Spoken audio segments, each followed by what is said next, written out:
right, welcome back to the channel. All right, not much longer after she came to the game, I told you I think Kate Bishop is one of the best champions, skill champions in the game, at least in that top 5 in that pantheon, right? And then very recent with Necropolis coming up, I tested her in long form content, and I was like, if she can do this in Necropolis, I think she definitely is the best skill champion in the game. Here we go.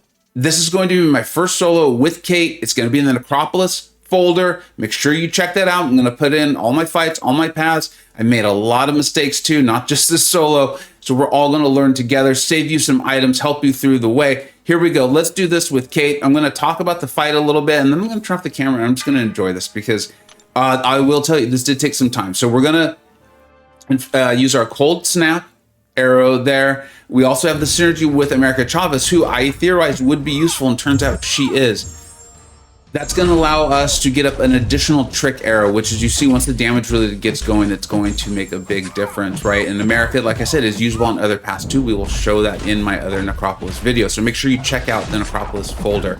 Now, this fight against Titania, quite a few things. One of the biggest issues for me was just getting the timing, the spacing, kind of just the flow of the fight down, right? We're getting all these weaknesses and things like that on us. And what after many attempts, honestly, I've done this quite a few times, is I found I kind of just want to get my dialed in passives up. If I can just get them with the perfect release, then everything will kind of start to fall into place. I'll eventually be able to get Titania into the corner, and then that's when all the good things start happening. You'll see the few mistakes I make, and there are a couple of them, is when I let Titania get out of the corner, and then I have to reset the whole fight. That also kind of happens when I go through switching arrows, because you do have to double tap. You'll see, like, right now I'm still sticking with the cryo, because I might as well just get up the 5 perfect releases.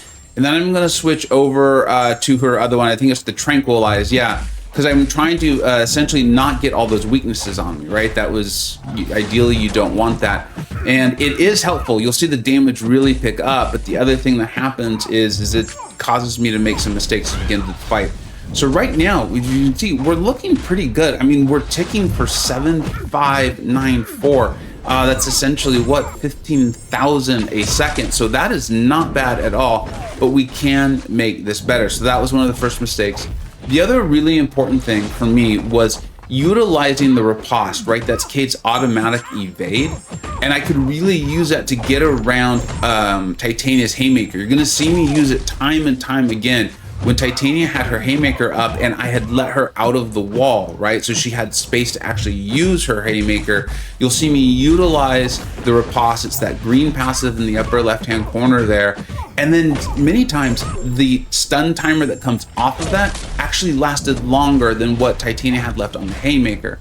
And as you can see, like, it is worth getting up the Tranquilize, and I will get it up because we had 22 of those weaknesses. Not really that good. So essentially, what I would suggest, what worked out really well for me, was just getting up my 5 dialed in passives. It's going to allow all your trick arrows to stay on longer. They will be more potent.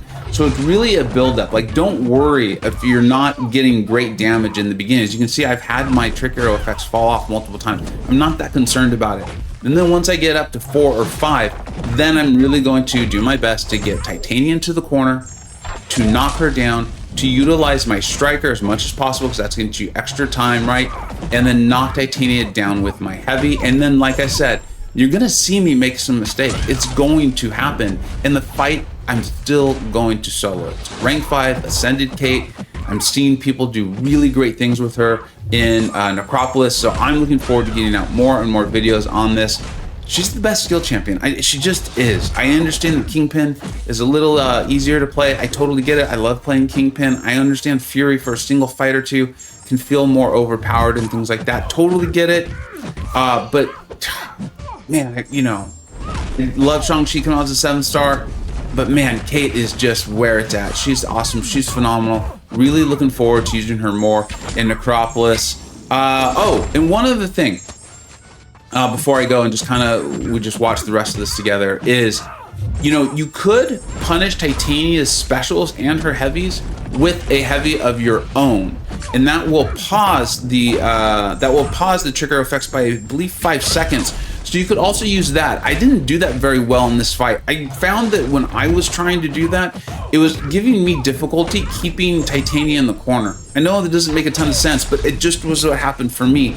So maybe you'll find a way to get that going too, to test that out. It doesn't refresh the chick arrow effects like knocking her down when she is in the corner with your heavy, but punishing her with the heavy, her specials last so long that could become an issue. And now that I'm realizing, the fight actually felt easier for me once I actually started getting rooted in the corner. Kate's a pretty tanky gal. We've got these debuffs up and things like that.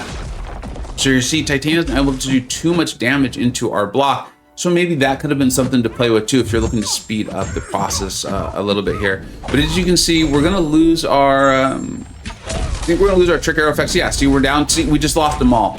And right now, you know, we only have 56 of our onks left. I think that's what they're called, the passive in the right-hand corner. And Titania's still at 45% of like millions and millions of health. And Kate's gonna be just fine because we've got those 5 dialed in passives up. And so we're just gonna be able to reset this. So if this happens to you, don't worry about it. You can save it. Obviously, I did it right here, and I will tell you, because I did do this fight many times to really get the rhythm down. I got close many times. So you can do it too. If I can do it, you can do it. All right, I'm gonna turn off the face cam here. Make sure you check out the Necropolis folder there. I'm gonna have, I got Zemo gated, I got walled. Don't let it happen to you. B McG's video with the awesome planning tool, Campo's video with should you Aegon, should you not, and then of course all of my paths, all of my solos and my near solos, and you know, just getting this out there. Let's all save some items. Let's have fun and beat Necropolis together. Thank you so much for watching. Kate's the best. Let me know in the comments. Kate's the best, right? Take care, everybody. Bye-bye.